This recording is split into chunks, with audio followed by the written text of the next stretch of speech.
औरत क्या होती है? मर्द सिर्फ जमा नफी कर सकता है, औरत सिर्फ ज़रब जानती है। आप जो उसे देते हैं ये इसे मल्टीप्लाई कर देती है।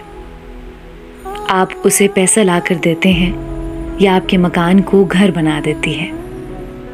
आप उसके बालों में एक फूल लगाते हैं या आपके घर को गुलिस्तान बना देती है।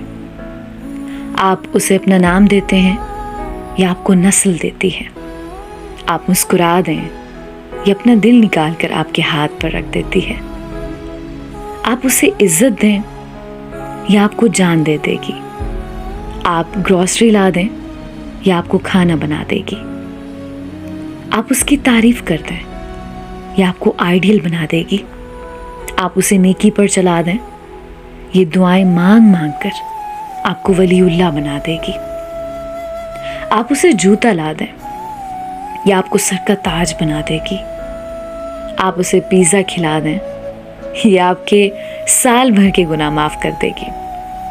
मेरी दुआ है दोस्तों कि अल्लाह पाक हमारे तमाम मर्दों को औरतों से बेहतरीन सलूक की हिदायत दें। आमीन।